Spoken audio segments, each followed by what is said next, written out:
Hey guys, what's going on? Blaine back for another Netflix review, and today I'm going to be talking about Afterlife of the Party.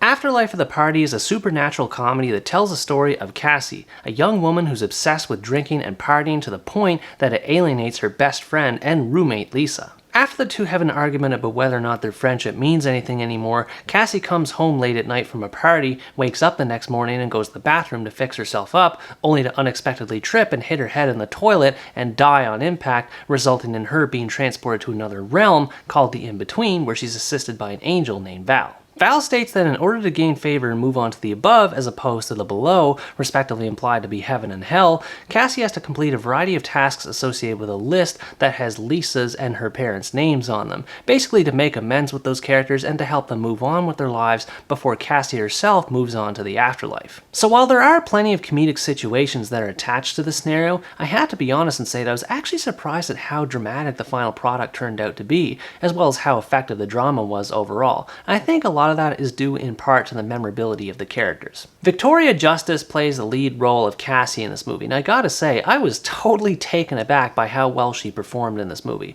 Not just in terms of how she acted, but also in terms of how well her character was written. She has a rich family history that consists of a positive relationship with her father, followed by a not so positive relationship with her mother, and to top it all off, she has a sister, or half-sister, I don't remember which one, but either way, she has a sister that she doesn't really feel connected to. So in the end, she has a family history that's all over the place, and I think it's done in a pretty realistic way. There's lots of details spread throughout the movie that add further depth and backstory to her character as it progresses, ranging from the song that her father used to sing to her as a child to the book that her mother used to read to her as a child. All of these things serve to highlight how much Cassie has lost herself as a character, sort of adapting a live fast, die young mentality, except she does actually end up dying young in the movie and has to find a way how to repurpose her life and turn other characters' lives around before time runs out, and I really enjoyed seeing how her character transformed as a result of that. Lisa was another great character in this movie too. She's one of the only characters in the real world who can actually see and interact with Cassie, and through their interactions we learn of her unresolved goals,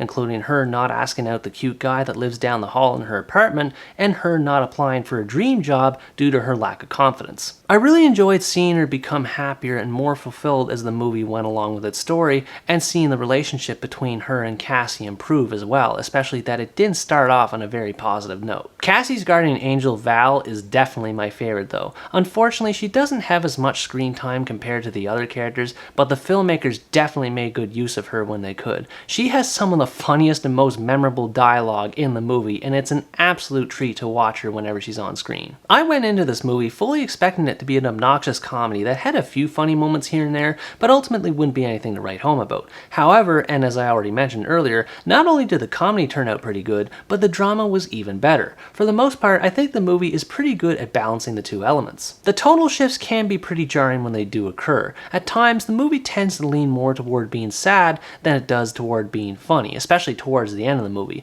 But in the end, I still thought the character interactions were believable, and it's nice that the movie has its fair share of heartwarming moments too. Despite its tendency toward being moody though, it is still a comedy, and there are a lot of funny situations that do occur in it. A lot of them are based around the fact that Cassie is invisible to 99.9% of all the people around her. This results in her being able to do a bunch of silly stuff like dancing in front of the camera of a music video shoot, to her following Lisa around wherever she goes and constantly chatting her up and annoying her, but Lisa can't say anything back to her because if she does, the people around Lisa will see her talking to herself and think that she's crazy. There were a lot of fun things in this movie that added to its enjoyability, and another thing that added to its enjoyability was how much effort that was put into the lore behind it, and that was something that I did not expect at all to have any focus behind it whatsoever. Just the number of details that were focused on the in-between, and the above, and then the below, and the Angel's Den, which has the history of all the angels in the movie. I was very impressed at how much effort the filmmakers put into setting up this movie's world. There are a few nitpicks I do have with this movie that I think could have been handled better, and that's all they really are in the end. They're just nitpicks,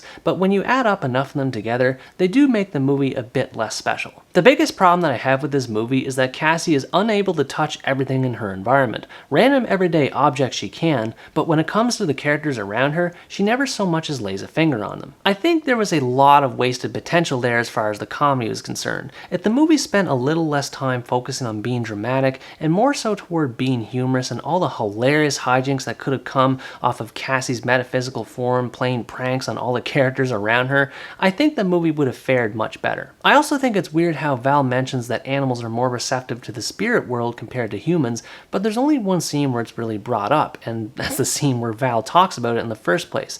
It's a shame that the movie never capitalizes on that concept, because I do think that a lot of comedy could have been produced off that premise. And as far as the drama is concerned, I feel like all the characters on Cassie's list resolve their issues too quickly, especially Cassie's dad. He is severely depressed over his daughter's death, but apparently all it takes for him to get over his depression is for Cassie to rearrange his furniture and clean up his room and set up a yoga mat on the floor. I just thought it was really weird how this movie treated mental health in general. Overall though, Afterlife of the Party is a heartfelt and decently funny chick flick that is way better than I thought it was going to be. If you enjoy chick flicks and you're looking for one that has characters with depth behind them and you can stand the tonal shifts throughout, I think this movie would be definitely right up your alley. Despite being overly dramatic at times, the drama is handled pretty well, thanks in large part to Victoria Justice's performance, and while I think this movie could have been a lot funnier than it ended up being, in the end, I still had a lot of fun watching it. Anyways guys, that's going to wrap up my review of Afterlife of the Party. Thanks for watching this video, I hope you enjoyed it,